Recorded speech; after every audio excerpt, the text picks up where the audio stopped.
موز نه کېږي دا هغه خپل موز نه کېږي نو ستا موز به ورپسې څه وشي او هغه فتوا ورکړي پنجپیریانو پسې موز نه کېږي هغه تا پسې نه کېږي او بیا حال خو دای چې پنجپیریانو پسې موز نه کېږي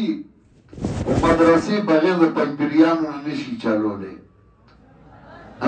ځکه حدیث خو هغوی له ورځي نه نو حدیث بیا په پنجپیریانو لولئ نو په مدرسه کې یا مولانا بدخشانی شیخ الحدیثي چې پنجپیر کې قرآن ویلی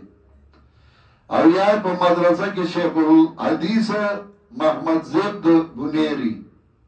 محمد زیب مولوی صاحب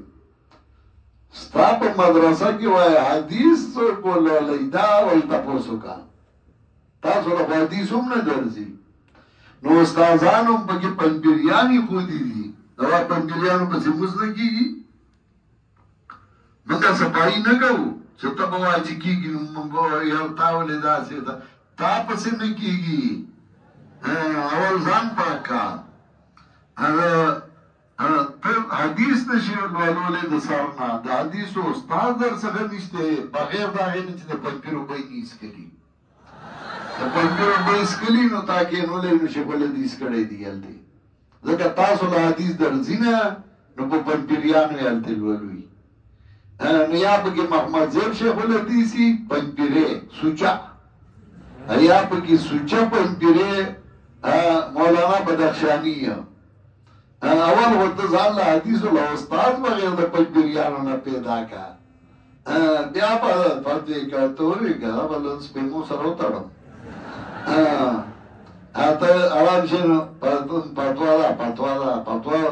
به درته وښیم لږ صبر وکړه لا ورځې ډېرې دي لئن اشرکت ليحبطن عملک که تا شرک وکړه برباد بشي ستا عمل ولتکونن من الخاسرین شی به ته تاوانیان نه بل الله فاعبد بلکې د یو الله عبادت کا